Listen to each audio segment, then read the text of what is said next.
شرور أنفسنا ومن سيئات أعمالنا من يهده الله فلا مضل له ومن يضلله فلا هادي له ونشهد أن لا إله إلا الله وحده لا شريك له ونشهد أن سيدنا وسندنا وحبيبنا ومولانا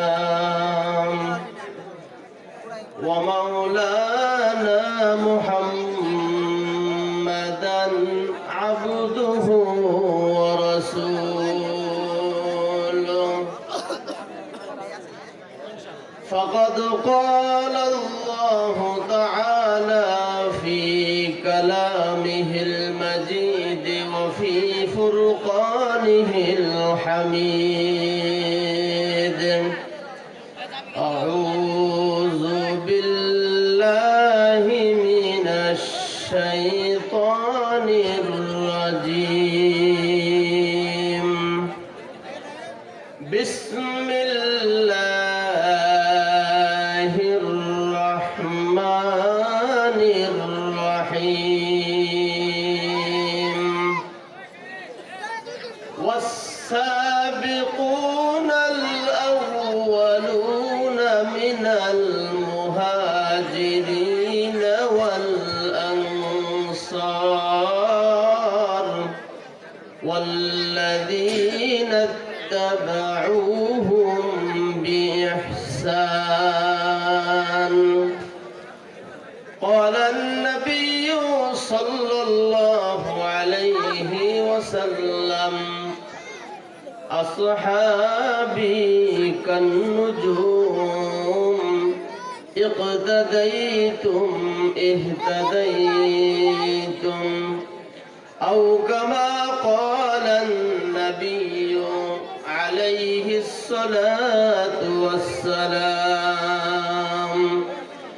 आई रब तेरे महबूब का दीवाना बना दे आई रब तेरे महबूब का दीवाना बना दे दीवाना बना कर मुझे परदाना बना दे दीवाना बना कर मुझे परदाना बना दे उल्फत में बराबर के वफा हो के जफा हो उल्फत में बराबर के वफा हो के जफा हो हर चीज में लज्जत है अगर दिल में मजा हो हर चीज में लज्जत है अगर दिल में मजा हो कुदरत की तमाशा है मदीना की गली में कुदरत की तमाशा है मदीना की गली में जन्नत की नमूना है मदीना के गली में जन्नत की नमूना है मदीना के गली में अल्हम्दुलिल्लाह क़द्दर खैरा व खबाला अल्हम्दुलिल्लाह क़द्दर खैरा व खबाला والشكر لمن سول حسنا وجمالا والشكر لمن سول حسنا وجمالا চিৎকার মেলে বলি আলহামদুলিল্লাহ জান্নাতুল বাকি আশরাফ হোসেন আইডিয়াল মাদ্রাসার উদ্যোগে ইলশা কবরবাসীর রুহের মাগফিরাত কামনায় আজকের ইসলামী মহাসম্মেলনের সম্মানিত সভাপতি দিগার উলামায়ে কেরাম মঞ্চে উপবিষ্ট মুরব্বিয়ানে আযম আমন্ত্রিত অতিথিবৃন্দ আমার সামনে উপবিষ্ট সম্মানিত শ্রোত মণ্ডলী পর্দার আড়ালে পর্দা নিশীন অবস্থানরত অত্যন্ত শ্রদ্ধেয় মা ও বোনেরা আল্লাহ সুবহানাহু ওয়া তাআলার মহান দরবারে অসংখ্য গণিত শুকরিয়া যিনি আমাদেরকে অত্যন্ত মেহেরবানি করে কনকনে শীতের মধ্যে আরামের বিছানাকে হারাম করে জান্নাতের পরিবেশে জাতির কর্ণধার উলামায়ে কেরামের জবান থেকে কোরআন ও হাদিস থেকে কিছু কথা বলার এবং শোনার জন্য তৌফিক এনায়েত করেছেন। সেই রব্বে করিমের আজিমুশ শান দরবারে কালিমাতুশ শুকর আদায় করি, সকলে প্রাণ খুলে মন উজাড় করে উঁচু আওয়াজে বলি আলহামদুলিল্লাহ। আর জোরে বলি আলহামদুলিল্লাহ। জবান দিয়েছে কে? সময় দিয়েছে কে? আমাদের হায়াত দিয়েছে কে? আমাদের মৌত দিবেন কে? ওই আল্লাহ তাআলার দরবারে আরেকবার জোরে সুরে শুকরিয়া আদায় করি, সকলে বলে আলহামদুলিল্লাহ। মাশাআল্লাহ।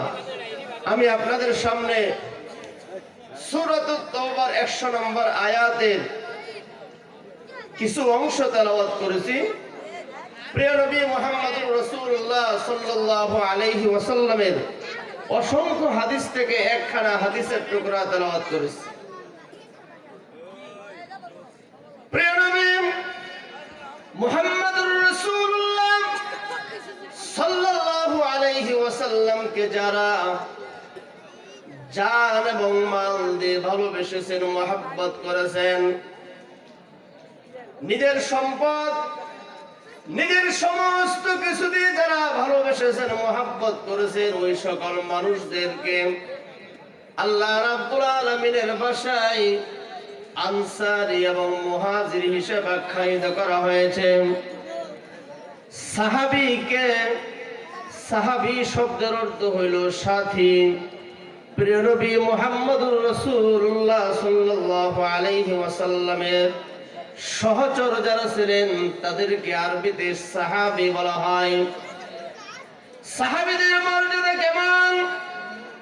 আল্লাহর নবীকে যারা একবার ঈমানে হালতে একবার শুধুমাত্র দেখেছেন, ওই একবার দেখার সওয়াব যদি এক পাল্লায় রাখা হয়, আর আব্দুল কাদের জিলানী রাহমাতুল্লাহি আলাইহির মতো হাজার হাজার পীর সাহেবের আমলনামা যদি এক পাল্লায় রাখা হয়, সাহাবীর একবার নবীকে দেখার সওয়াব আল্লাহর কাছে বেশি। বলেন সুবহানাল্লাহ। সাহাবী কাকে বলে?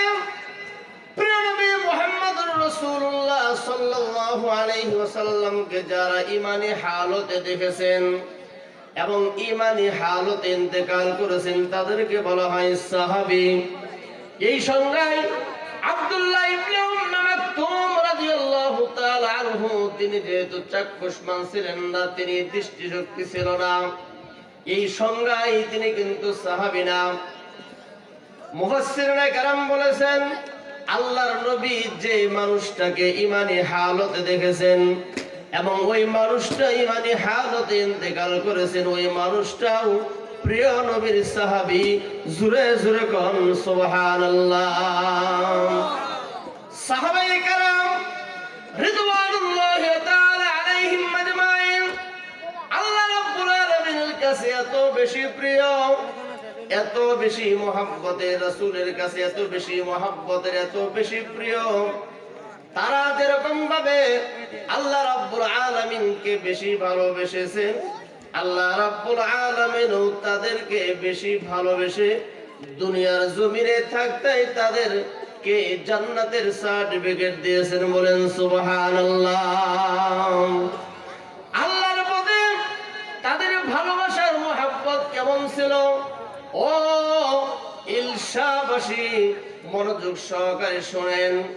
হযরত আবু বকর সিদ্দিক রাদিয়াল্লাহু তাআলা আনহু, তিনি অত্যন্ত নরম মনের মানুষ ছিলেন, কিন্তু আল্লাহর বেলায় আল্লাহকে কেউ যদি গালি দেয়, রাসূলকে কেউ যদি গালি দিত, তার বেলায় খুব গরম ছিলেন। জোরে কোন ঠিক কিনা?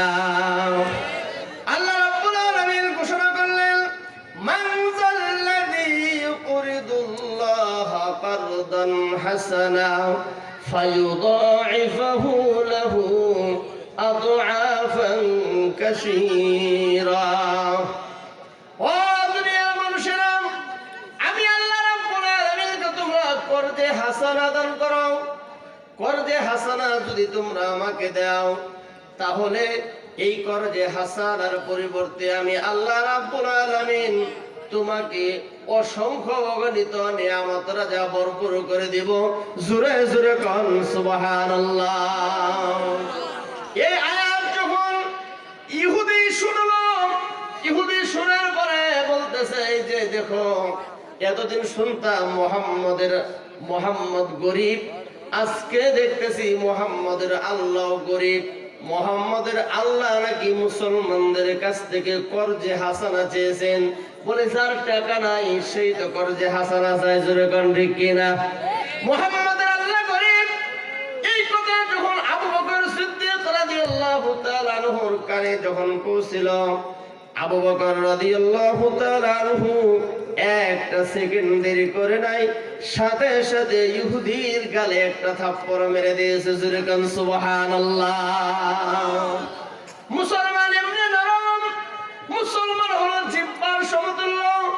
মুসলমানকে আশরাফ আলী থানভী রাহমাতুল্লাহি আলাইহি তিনি উদাহরণ দিয়েছেন, মুমিনের উদাহরণ হলো জিহ্বার মতো। কার মতো? জিহ্বা। জিহ্বা যেরকম নরম, মুমিন হবে হলো নরম, অত্যধিক নরম। আর জিহ্বা যেরকম ভাবে শুধু উপকার করে, দাঁতের উপকার করে, দাঁতের চিপাই চাপাই যে জিনিসটা ঢুকে যায়, খাদ্য কণা, হাড়, মাছের কাটা ঢুকে গেলে জিহ্বা দেখবেন সারাদিন এনে গুতাইতেছে গুতাইতেছে গুতাইতেছে। জোরে কোন ঠিক কিনা? হ্যাঁ, বের করে। আমরা একটু কথাবার্তা বললে ভালো লাগবে, আর যদি কোন ভালো লাগতেছে না তাহলে হয়তো ছেড়ে দিকে কেন আপনারা ছেড়ে দিব। তাহলে মুমিনের উদাহরণ হলো সে থাকবে নরম, কিন্তু যখন আল্লাহর বিরুদ্ধে কেউ কথা বলবে, রাসূলের বিরুদ্ধে যখন কথা বলবে, তখন আর মুমিন বসে থাকতে পারে না, হুঙ্কার দিয়ে চিৎকার মানুষের রাজপথে নেমে পড়বে। যেরকম ঠিক কিনা? মুসলমান নরম, কিন্তু আল্লাহর ব্যাপারে, রাসূলের ব্যাপারে সব সময় মুসলমানরা থাকবে গরম। মুসলমানরা হাত দিয়ে হোক, লাঠি দিয়ে হোক, অস্ত্র দিয়ে হোক, চাপাই করা হোক, মিছিল দিয়ে হোক, যেভাবে হোক না কেন, মুসলমানরা আল্লাহর ব্যাপারে কাউকে ছাড় দিবে না। জোরে জোরে কোন ঠিক কিনা? বর্তমান সমাজ আপনারা দেখতেছেন, কাদিয়ানী গোষ্ঠী তারা আমার নবীর বিরুদ্ধে কথা বলে, বাউলারা আল্লাহর বিরুদ্ধে কথা বলে। ওই বাউল আবুল সরকারকে প্রশাসন গ্রেফতার করেছে। আমরা উলামায়ে কেরাম তাওহীদি জনতাদেরকে সাথে লইয়া তাদের বিরুদ্ধে মিছিল দিয়েছি, তাদের বিরুদ্ধে স্ট্যাটাস দিয়েছি, তাদের বিরুদ্ধে মাঠে ময়দানে কথা বলতেছি। আর যদি কোন একটা বাউল আল্লাহর বিরুদ্ধে কথা বলে, নবীর বিরুদ্ধে কথা বলে, জিহ্বা টেনে ছিঁড়ে ফেলা হবে। যেরকম ঠিক কিনা? এই ব্যাপারে কাউকে ছাড় দেওয়া হবে না, হবে না, হবে না। ইতিপূর্বে ছাড় দেওয়া হয় নাই। মুসলমানরা হলো বাঘের জাতি। যেরকম কিসের জাতি? একবারে গেছে চিড়িয়াখানায়, বলবো কথাটা, বলবো, গেছে চিড়িয়াখানায়। চিড়িয়াখানায় যাওয়ার পরে দেখে বাঘ, শিকার ভিতরে বাঘ শুয়ে আছে। মানে তো গ্রামের মানুষ গেছে ছাতি লইয়া, দেখো দেখি না বাঘ, দেখতে দেখতে বিলাই দেখা যায় না। কি দেখা যায়? বিলাই দেখা যায়। হাত দিয়ে ট্যাবলা দিছে, বাঘ লড়ে না, খালি একটু চায় দেখছে। দিদা আবার দেখছে বাঘ উঠে না, ছাতিতে দিছে গুতা, জান দিছে গুতা। এবার ছাতি মধ্যে থিয়ে দিছে তো। হ্যাঁ, হে মুসলমান, 150 কোটি মুসলমান সারা পৃথিবীতে বসবাস করে। 150 কোটি মুসলমান যদি শুধুমাত্র রাস্তায় মার্চ করে, ওই সমস্ত বাউলারা, কাদিয়ানী গোষ্ঠীরা তারা পালানোর জায়গা পাবে না। জোরে জোরে কান ঠিক কিনা? মুসলমান সবসময় সজাগ আছে, হুঁশিয়ার আছে, এলান আছে। আল্লাহর বিরুদ্ধে যখন তুমি কথা বলবা, রাসূলের বিরুদ্ধে যখন তুমি কথা বলবা, জিহ্বা টেনে ছিঁড়ে ফেলা হবে। জোরে কান ঠিক কিনা? আবু বকর সিদ্দিক রাদিয়াল্লাহু তাআলা কি করলেন? থাপ্পড়টা মেরে দিয়েছে। ইহুদি রাসূলের কাছে গিয়ে বলে, হুজুর আপনারা কোন আবু বকর খুব ভালো মানুষ, আবু বকর আজকে আমাদের রাস্তায় চর মারছে। হ্যাঁ, আচ্ছা চরটা যে মারছে সব জায়গায় কি নরমগিরি খাটে? কোন তো দেখি খাটে? আল্লাহ রাসূল বিশ্বাস করতেছে না কি? রাসূল বলেন এই চরটা মনে হয় উমরে মারছে। আর উমরের হলো ডাইরেক্ট মার, আবু বকর থেকে চর মারে না। বলতে তুমি বড় ভুল কইছো। কয় না না, আমি আবু বকর গোসেনি ওমর গোসেনি আজকের সরটা আবু বকরে মারছি তাই নাকি? আচ্ছা আবু বকর যদি তোমার মেরেই থাকে তাহলে আবু বকরকে ডাকা হবে, বিচার হবে সাক্ষী সহ। আবু বকরকে ডাকা হলো। আল্লাহর নবী বিশ্ব নবী রাহমাতুল্লিল আলামিন আবু বকরকে ডাক দিয়ে বলল, আবু বকর তুমি কি ওই ইহুদির গালে চর মেরেছ? বলে হ্যাঁ হুজুর চর মেরেছি। আল্লাহর নবী বলেন, আবু বকর তুমি তো জোরে জোরে কথাও বলো না, কাউকে ধমক দাও না, আজকে ইহুদির গালে তুমি চর মারলা কারণটা কি? বলে হুজুর দেশ ছাড়া করছে, জমিন ছাড়া করছে, ঘর ছাড়া করছে, স্ত্রী ছাড়া করছে, সমস্ত কিছু ছাড়া করছে, কারোর বিরুদ্ধে কোনো অভিযোগ করি নাই। আমার মেয়ের নামে মিথ্যা রটনা রটাইছে, তাও কিছু বলি নাই। মক্কার কাফেররা অনেক কষ্ট ক্লেশ দিয়েছে আমাকে, তবু কিছু বলি নাই। আজকে মদিনায় আসার পরে ইহুদি আমার সামনে বলে আমার আল্লাহ নাকি গরিব। জোরে কান নাউজুবিল্লাহ। জোরে কথা বলি না, কাউকে ধমক দেই না, কাউকে মারি না, কিন্তু যখন বলছে আমি আমার আল্লাহ গরিব, এই কথাটা আমি বরদাস্ত করতে পারি নাই, এই কথাটা আমি সহ্য করতে পারি নাই। ইহুদিকে ডাক দেয় বলে, ইহুদি তুমি কি আমার আল্লাহকে গরিব বলেছ? ইহুদি কয় না হুজুর গরিব তো কই নাই। বলে সাক্ষী দরকার। কি দরকার? সাক্ষী দরকার। আবু বকর সিদ্দিক রাদিয়াল্লাহু তাআলা আনহু ডাক দেয় বলে, হুজুর আপনি তো জানেন আমি হলাম সিদ্দিক, আমি জীবনে কোনোদিন মিথ্যা কথা বলি না। আল্লাহর নবী বলেন, আবু বকর সিদ্দিক দিয়ে কোনোদিন ইসলামিক কোড চলে না। ইসলামিক কোড হয় সাক্ষীর বিনিময়ে সাক্ষী নিয়ে আসা। সাক্ষী নাই, আবু বকর সিদ্দিক রাদিয়াল্লাহু তাআলা আনহু কোথায় সাক্ষী পাবে? এই ঘটনা হয়েছে রাস্তায়। ইহুদি তো আজকে মিথ্যা কথা বলতেছে। আল্লাহর নবী সাল্লাল্লাহু আলাইহি ওয়াসাল্লাম ডাক দিয়ে বলে, ইহুদিরা ইসলামের আইন হলো, ইসলামের বিধান হলো চরের বদলায় চর। জোরে কোন ঠিক কিনা? চরের বদলায় চর, নাকের বদলায় নাক, দাঁতের বদলায় দাঁত, হাতের বদলায় হাত, কানের বদলায় কান, জানের বদলায় জান। জোরে কোন ঠিক কিনা? ও ইহুদি, আবু বকর তোমাকে যত জোরে চর দিয়েছে তুমি ওই আবু বকরের গালে একটা চর মেরে দিবা, এটাই হলো ইসলামের বিধান। জোরে জোরে কান সুবহানাল্লাহ।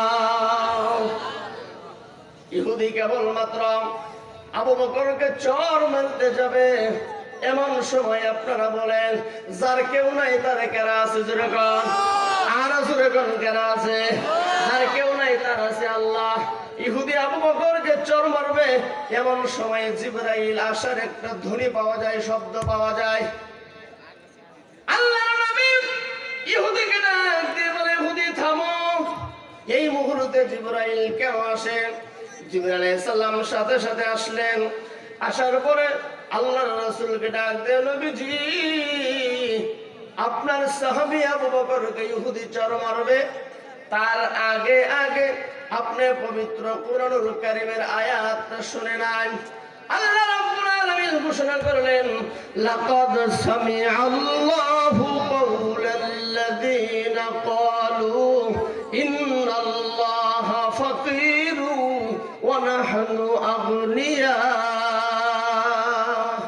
অবশ্যই অবশ্যই আল্লাহ শুনেছে এই ইহুদি বলছে আল্লাহ গরিব আর তারা নাকি ধনী। জোরে জোরে কান নাউজুবিল্লাহ। তাহলে মুসলমানরা আল্লাহর ব্যাপারে সব সময় বদ্ধমূল থাকে, ঐক্যবদ্ধ থাকে।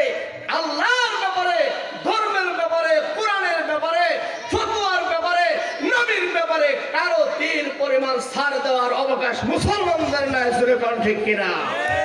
ভাইরা আমার, বন্ধুরা আমার, এই আবু বকর সিদ্দিক রাদিয়াল্লাহু তাআলা আনহু তিনি কেন এত দামি হয়ে গেলেন?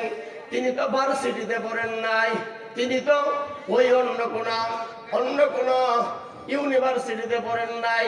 তিনি কুরআনুল কারীমের উপর আমল করার কারণে, কুরআনুল কারীমের উপর পরিপূর্ণ আমল করার কারণে আল্লাহ রাব্বুল আলামিন দুনিয়া এবং আখিরাতের জমিনে আবু বকরের সম্মান বাড়ায় দিয়েছে। জোরে জোরে কান সুবহানাল্লাহ। এই কোরআনুল কারীমকে যারা ধরেছে, যারা পড়েছে, যারা বুকের সাথে ধারণ করেছে, যারা মাথায় নিয়েছে, যারা চুমু খেয়েছে, যারা সাহায্য করেছে, যারা সহযোগিতা করেছে, তারাই দামি হয়ে গেছে। জোরে কোন ঠিক কিনা? আজকে কোরআনুল কারীমকে ধারণ করার কারণে এই বয়রা পরানপুর থেকে আমাকে দাওয়াত করে এখানে বসাইছেন। জোরে কোন ঠিক কিনা? নারে আমার মতো বেড়া বয়রা পরানপুর কম আছে কোন তো দেখি? কম আছে? আমার সিনারু সলম্বা বডি শরীর মুক্ত মুখ আসার এরকম এটা দাওয়াত করে নিয়েছেন আপনারা? এটা কেন নিয়েছেন? মানে একমাত্র কোরআনুল কারীম গ্রহণ এবং ধারণ করার কারণে আল্লাহ সুবহানাহু ওয়া তাআলা আমার মতো নগণ্য মানুষকে আল্লাহ তাআলা আপনাদের মাঝে দামি বানিয়ে দিয়েছেন। জোরে বলুন সুবহানাল্লাহ। সম্মানিত উপস্থিতি, বাদশাহ হারুনুর রশিদের কথা আপনারা জানেন। বাদশাহ হারুনুর রশিদ রাস্তা দিয়ে যাচ্ছে, এমন সময়ে দেখে মাদ্রাসার ছোট্ট একটা ছেলে রাস্তা দিয়ে হেঁটে যায়। জান্নাতুল বাকি আশরাফ হোসেন আইডিয়াল মাদ্রাসার ছাত্ররা যখন মাদ্রাসা থেকে ছুটি দেয়, রাস্তা দিয়ে আপনাদের পাশ দিয়ে যায় কি যায় না? সবাই কথা বলেন, যায় কি যায় না? এমন ভাবে বাদশাহ হারুনুর রশিদ উট থেকে নামলেন, ছোট বাচ্চাকে জিজ্ঞাসা করলেন, বাবা তোমার নাম কি? বলে আমার নাম হলো আব্দুল্লাহ। বলে কোন মাদ্রাসায় পড়ো? বলো অমুক মাদ্রাসায় পড়ি। কিসে পড়ো? কই আমি নাজরানা শেষ করে সবে মাত্র হেফজখানা সবক নিচে। জোরে কাম সুবহানাল্লাহ। সবার চাহিদা হইল গান শোনা। আজকে আমাদের দেশের মানুষের চাহিদা হইল গান শোনা। কয়েকদিন আগেও আপনারা দেখেছেন আমাদের শেরপুরে মডেল গার্লস স্কুলে যে ড্যান্স গুলা দিয়েছে, নাউজুবিল্লাহ কয়, হ্যাঁ, যে ড্যান্স গুলো দিছে সারা শেরপুরটাকে একটা নাপাক শেরপুর হিসাবে পরিগণিত করে গেছে। এই মডেল গার্লস স্কুলে নবীন বরণ অনুষ্ঠানের মাধ্যমে অথবা বর্ষবরণ অনুষ্ঠানের মাধ্যমে অথবা আপনার বিভিন্ন অনুষ্ঠানের মাধ্যমে যে সমস্ত যুবকেরা এক জায়গায় তারা এরকম ভাবে নাচানাচি ড্যান্সার গুলো দিয়েছে, এটা আমরা যারা তাওহীদ জনতা, আমরা যারা উলামায়ে কেরাম, আমরা যারা ধর্মভীরু আলেমে দ্বীন, আমাদের অন্তরকে এমনি এমনি নাড়া দিয়ে গেছে। হাইরে কি করে গেল? সেটা কোন ঠিক কিনা? ভাইরা আমার, আল্লাহ ওয়ালা মানুষ গান শ্রবণ করার পক্ষে না। বাদশাহ হারুনুর রশিদ ছোট বাচ্চাকে ডাক দিয়ে বলে, বাবা আমাকে একটু কোরআনুল কারীমের তেলাওয়াত শোনাও। শোনাইতে পারবা? বলে হ্যাঁ। হ্যাঁ হুজুর পারবো। বলে তুমি কোন সূরাটা আমাকে তেলাওয়াত করে শোনাবা? বলে হুজুর আমি আপনাকে সূরা আবাসা তেলাওয়াত করে শোনাবো। বলে আচ্ছা শোনাও। কোরআনুল কারীমের তেলাওয়াত করা, কোরআনুল কারীমের তেলাওয়াত শোনা, এটা প্রিয় নবী মুহাম্মদুর রাসূলুল্লাহর সুন্নাত। জোরে গান সুবহানাল্লাহ। বাদশাহ হারুনুর রশিদ চুপ করে থাকলেন। বলে চুপ করলেন কেন? চুপ করাটা এটা কোরআনের নির্দেশ, আল্লাহ তাআলার নির্দেশ। যখন আপনার কাছে কোরআনুল কারীমের তেলাওয়াত হবে, আপনি চুপ করে বসে থাকবেন, নীরব নিস্তব্ধতা অবলম্বন করবেন, কোন রকম এদিক ওদিক তাকানো যাবে না। কোরআনুল কারীমের ভাষা হলো ওয়াইদা কুরিআল কুরআন ফাসতামিউ লাহু ওয়া আনসিতু লাআল্লাকুম তুরহামুন। যখন কোরআনুল কারীমের আয়াত তেলাওয়াত করা হয়, তুমি মনোযোগ সহকারে শুনবা, চুপ থাকবা। দুইটা শর্ত যদি তোমার মধ্যে পাওয়া যায়, আল্লাহ তাআলা তোমার কপালে হেদায়েত নসিব করে দিবেন। সূরা সুবহানাল্লাহ। আজকে আমাদের অবস্থা, বাদামও খাইতেছি, গপ্প করতেছি, মোবাইলে কথাও বলতেছি, আমার আয়াতও শুনতেছি। হেদায়েত আইবো কোন দিক দিয়ে? হেদায়েত আসার যে রাস্তায় তো বন্ধ আমাদের। বাদশাহ হারুনুর রশিদ রাহমাতুল্লাহি আলাইহি তিনি চুপ করে থাকলেন। ছোট বাচ্চা সূরা আবাসা তেলাওয়াত না করে তিনি সূরা কাউসার তেলাওয়াত করে শোনাইলেন।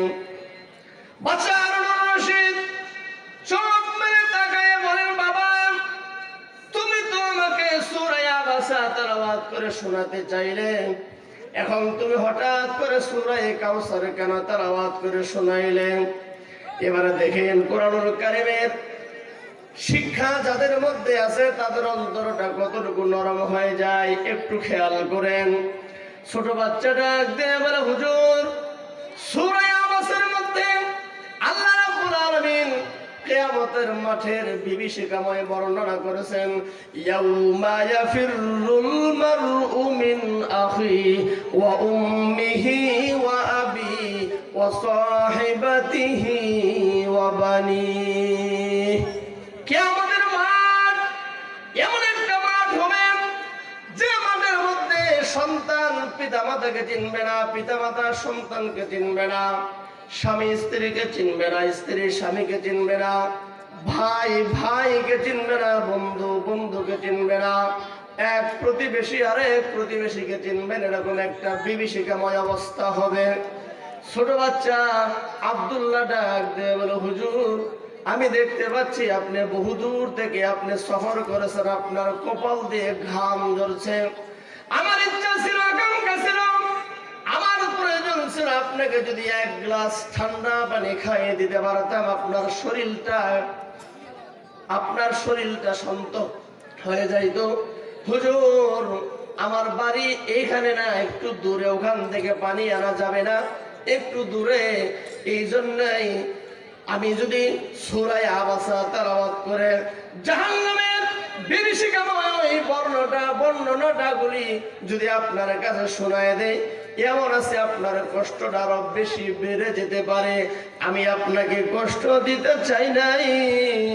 সূরা কাউসারের মধ্যে আল্লাহ রাব্বুল আলামিন হাউজে কাউসারের কথা বর্ণনা করেছেন। আমি হাউজে কাউসারের কথাগুলো শোনায়া আমি আপনার কলিজাকে ঠান্ডা করে দেওয়ার চেষ্টা করেছি। জোরে কান সুবহানাল্লাহ। এই হলো মাদ্রাসার ছাত্র। হ্যাঁ, এই হলো মাদ্রাসার ছাত্র। ওখানে 2 টাকা না থাকতে পারে, টুপিটা তারা থাকতে পারে, পাঞ্জাবিটা ছিঁড়ে থাকতে পারে, আল্লাহ তাআলার কাছে তার এত বেশি দাম। আল্লাহ তাআলার কাছে নৈকট্যশীল ফেরেশতার চেয়ে মাদ্রাসার এই বাচ্চার দাম আল্লাহর কাছে 1000 গুণ বেশি। জোরে কান সুবহানাল্লাহ। সম্মানিত উপস্থিতি, কোরআনুল কারীমকে যারা ধারণ করেছে, এই বাশারুর রশিদ দিয়ে বলে, বাবা তোমার বাড়ি কোথায়? বলে যে আমার বাড়ি। বলে তোমার বাবা কি করেন? বলে হুজুর আমার বাবাকে গতকালকে রাত্রে এক পুলিশে ধরে নিয়ে গেছে। বলে কেন? ওর ছোট্ট একটা মামলা আছে, এই মামলার কারণে আমার বাবাকে গত রাত্রে পুলিশে ধরে নিয়ে গেছে। ডাক দিয়ে বলে, বাবা চলো শেরপুর শহরে জেলখানার জেলারকে গিয়ে বলে গতকালকে অমুক নামের একজন লোককে ধরে আনা হয়েছে। বলে হ্যাঁ। বলে তাকে ছেড়ে দিতে হবে। বলে কেন ছেড়ে দিতে হবে? তার বেশি অপরাধ নাই, অল্প কিছু অপরাধ, এই অপরাধকে মার্জনা করে তাকে ছেড়ে দিতে হবে। জেলার ডাক দিয়ে বলে, হুজুর আপনি একজন বাদশাহ মানুষ, বললে তো এমনি এমনি ছেড়ে দেবো, কিন্তু কেন ছেড়ে দেবো সেটা বলেন। বাদশাহ হারুনুর রশিদ ডাক দিয়ে বলে, শুনো, এই যে মাদ্রাসার ছাত্ররা সে হাফেজ হতে যাচ্ছে, হাফেজের মর্যাদা হলো যে নাকি হাফেজ হবে এই লোকটা, এই সন্তানটা কিয়ামতের ময়দানে 10 জন জাহান্নামীকে সুপারিশ করে জান্নাতে নিয়ে যাবে। জোরে কান সুবহানাল্লাহ। আর কিয়ামতের ময়দানে আল্লাহ রাব্বুল আলামিন যদি একজন হাফেজকে এরকম সম্মান দিতে পারে, আমি আজকে মাদ্রাসার হাফেজ হওয়ালা ছাত্রের সম্মানের কারণে তার বাবাকে আমি আমার জেলখানা থেকে মুক্তি দিয়ে দিলাম। জোরে কান সুবহানাল্লাহ। একটু জিকির করি লা ইলাহা ইল্লাল্লাহ, জোরে লা ইলাহা ইল্লাল্লাহ, জোরে লা ইলাহা ইল্লাল্লাহ, লা ইলাহা ইল্লাল্লাহ, লা ইলাহা ইল্লাল্লাহ, মুহাম্মাদুর রাসূলুল্লাহ। সকলে বলি সাল্লাল্লাহু আলাইহি ওয়াসাল্লাম। সাহাবায়ে কেরাম আল্লাহ রাব্বুল আলামিনের কাছে কাছে দামি হয়েছে তাদের জান এবং মাল আল্লাহ রাস্তায় খরচ করার মাধ্যমে। জোরে কোন ঠিক কিনা? আল্লাহ রাব্বুল আলামিন কোরআনুল কারীমের মধ্যে বলেন, ইন্নাল্লাহা আশতারা মিনাল মুমিনিনা আনফুসাহুম ওয়া আমওয়ালাহুম বিআন্না লাহুমুল জান্নাহ। ও দুনিয়ার মানুষেরা, আমি আল্লাহ রাব্বুল আলামিন তোমাদের কাছ থেকে জান এবং মালকে খরিদ করে নিয়েছি আমার জান্নাতের বিনিময়ে। জোরে জোরে কোন সুবহানাল্লাহ। দানে ধন ভারে, দানে ধন কমে না, এবং বড় ধরনের বিপদ আপদ থেকে আল্লাহ রাব্বুল আলামিন হেফাজত করে রক্ষা করেন। হযরত দাউদ আলাইহিস সালামের কাছে দৈনিক 2 বার করে আজরাইল আলাইহিস সালাম আসতেন। জোরে কোন সুবহানাল্লাহ। জোরে কোন কয়বার? কয়বার আসতো? সকালে একবার, বিকালে একবার। দাউদ আলাইহিস সালাম জিজ্ঞাসা করতেন, আজরাইল সালাম আমাকে নেওয়ার জন্য আইছেন নাকি মুলাকাত করার জন্য আসছেন? দাউদ আলাইহিস সালামের প্রশ্নের জবাবে আজরাইল সালাম বলতেন, দাউদ নবী, আপনারা না দেখলে আমার ভালো লাগে না। কি বলতেন? আপনারা না দেখলে আমার ভালো লাগে না, এই জন্য সকালবেলা একবার আসি, বিকাল বেলা আরেকবার আসি। এরকম ভাবে প্রত্যেকদিন বলতে একদিন হঠাৎ করে বলতেছে, দাউদ নবী, আপনাকে আজকে একটা কথা বলি। বলেন। আপনার সামনে এই যে লোকটা দেখা যাইতেছে, এই লোকটা আগামীকাল সকালে আর আসতে পারবে না আপনার দরবারে। বলে কেন? আসতে পারবে না এই জন্যই আজকে রাতে তার মরণ হবে। আজকে রাতে তার কি হবে? আমি কিন্তু এই মাঠে গত মাহফিলেও আসছিলাম, মনে আছে আপনাদের? মনে আছে? গত যে আপনারা সভা করছেন ওই মাঠে আমি আসছিলাম, কিন্তু এই 1 বছরের মধ্যে অনেক মানুষ মারা গেছে না? মারা গেছে। এই যে আগামীতে যদি আবার আমাকে দাওয়াত দেন, এই মানুষের মধ্যে দেখবেন অনেকগুলো মুখ থাকবে না। আছে না এরকম? আজরাইল আলাইহিস সালাম কয়, এই মানুষটাকে আগামীকাল সকালে আর আপনার দরবারে আসবে না। দাউদ আলাইহিস সালাম চিন্তা করে, আরে এই লোকটা তো প্রতিদিন আমার দরবারে আসে, এই লোকটা নিয়মিত এসে আমার ওয়াজ শুনে, তারপরে জবুর কিতাব তেলাওয়াত শুনে, আজকে আগামীকাল থেকে আসবে না। দেখবেন একজন মুসল্লি যদি নিয়মিত মসজিদে যায়, ইমাম সাহেবের কাছাকাছি বসে, হঠাৎ করে যদি একদিন না আসে, ইমাম সাহেবের দরদ লাগে না? একটা কাস্টমার যদি দৈনিক দোকানে আসে, চা খায়, পান খায়, হঠাৎ করে 2-3 দিন আসে না বা মরে যায়, তাহলে কি দোকানদারে খারাপ লাগে না? লাগে। দাউদ নবী একটুখানি মনক্ষণ হইলেন। কিন্তু মৃত্যুর কথা তো এটা তো আর বানচাল করা যাবে না, ক্যান্সেল করা যাবে না। ইদা জাআ আজালুহুম লা ইস্তাখিরুনা সাআতাও ওয়া লা ইস্তাকদিমুন। বলে মৃত্যু যার যখন হওয়ার 1 সেকেন্ড আগেও হবে না, 1 সেকেন্ড পরেও হবে না। কিন্তু ঘটনাক্রমে আগামীকাল সকালে ওই লোকটা হুজুরের সামনে বসা। আজরাইল আলাইহিস সালাম আসছেন। আসার পরে দাউদ আলাইহিস সালাম জিজ্ঞাসা করলেন, मुलाकात के लिए आया या लेने के लिए आया? আজরাইল রে, আজকে যে আপনি আমার কাছে এসেছেন, আমাকে কি নেওয়ার জন্য এসেছেন নাকি সাক্ষাতের জন্য আসছেন? ডাক দিয়ে বলে, হুজুর, আপনার হায়াত এখনো শেষ হয় নাই, আল্লাহর পক্ষ থেকে আমি কোনো নির্দেশ পাই নাই। দাউদ নবী ডাক দিয়ে বলে, হুজুর, ও আজরাইল, আপনিও কি মাঝে মাঝে মিছা কথা কন নাকি? জোরে কোন ঠিক কিনা? আপনি কি মাঝে মাঝে মিছা কথা কন? গতকালকে রাত্রে বললেন আজকে সকালে এই লোকটা থাকবে না, কিন্তু দেখা যায় আমার সামনে বসা। আজরাইল সালাম ডাক দিয়ে বলে, দাউদ নবী, আমি যখন এই দরবার থেকে চলে যাওয়ার পরে একজন ভিক্ষুক আসছিল আপনার দরবারে। বলে এই ভিক্ষুক সবার কাছে কিছু টাকা চেয়েছিল, ভিক্ষা চেয়েছিল। এই লোকটা ওই ভিক্ষুকের হাতে কিছু টাকা দান করেছে। আল্লাহ রাব্বুল আলামিনের নিয়ম হলো সাদাকাতু তারুদ্দুল বালা। দান খয়রাতের মাধ্যমে মানুষের বালা মুসিবত দূর হয়। জোরে কোন সুবহানাল্লাহ। মানুষের মধ্যে যত বালা আছে, মুসিবত আছে, সবচেয়ে বড় মুসিবত হলো মানুষের মরণ। মানুষের মৃত্যুটা হলো সবচেয়ে বড় মুসিবত।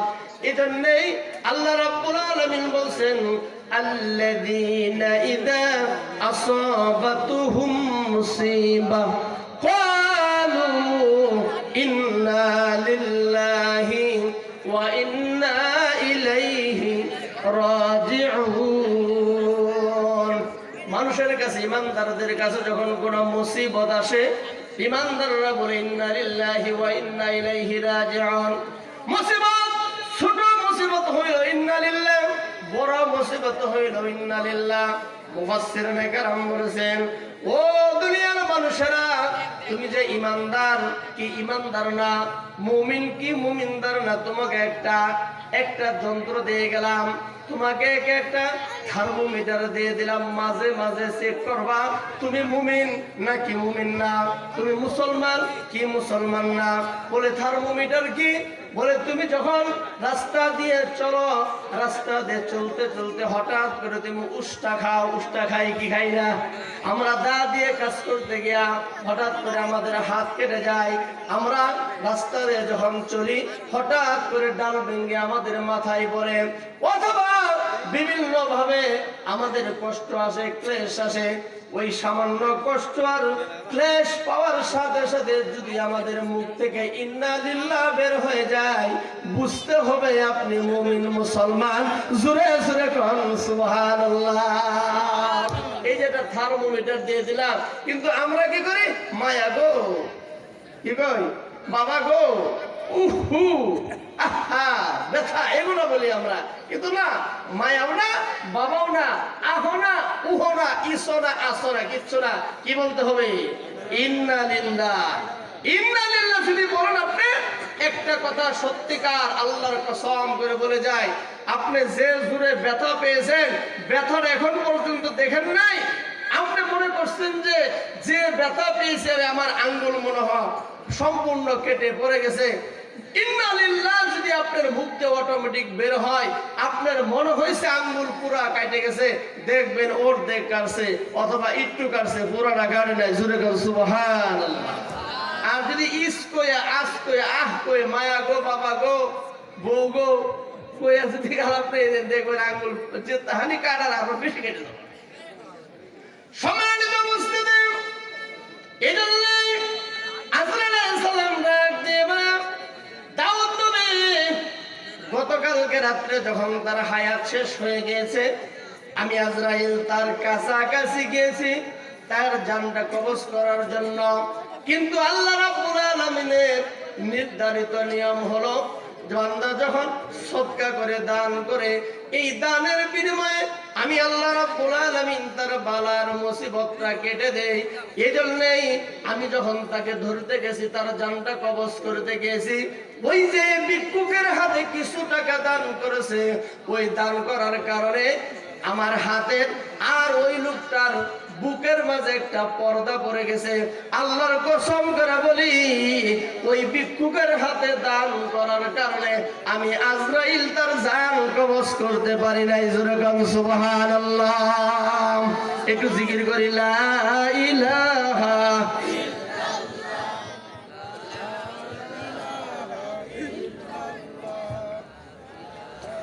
এই এলাকার মানুষ তো জিকিরের পাগলা, আপনারা করতে পারেন না, কারণটা কি? তার মানে হুক্কা হওয়া লাগতেছে না, কি করবো না? হ্যাঁ, জিকির করতে এটা বলে তারা খুব পাইতেন আপনারা, কি কর ভালো জিকির করতে পারতেছেন না, কারণ ওর কি ওটা লাগাম নাকি? হুজুরা কিন্তু ওটাও পা, কি কর পাই না? হুজুরা হেঁটেও পা, হুক্কা হওয়া আরো বেশি পা, গানও পা, সবই পা। কি ওটাই কমো নাকি তো? হ্যাঁ, তাহলে ভালো করে জিকির করি লা ইলাহা জোরে লা ইলাহা ও লা ইলাহা ইল্লাল্লাহ লা ইলাহা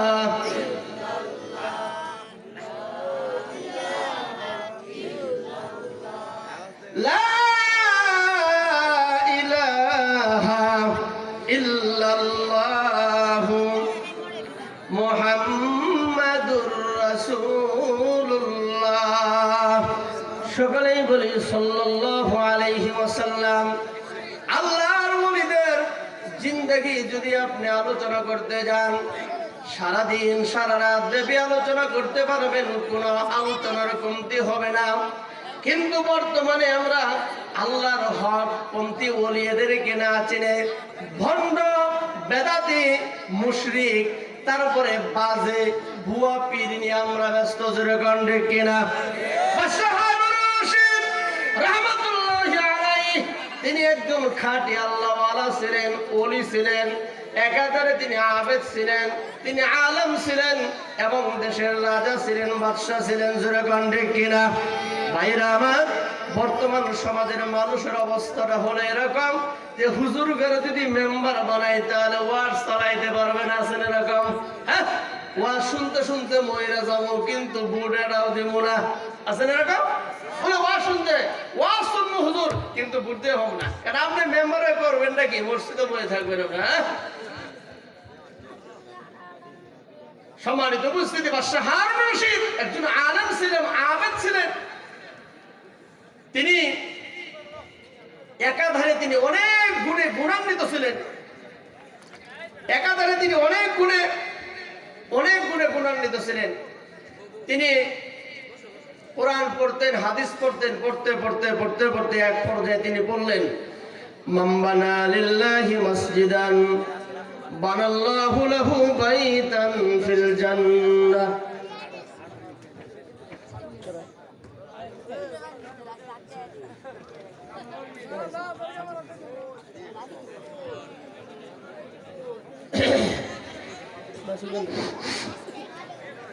না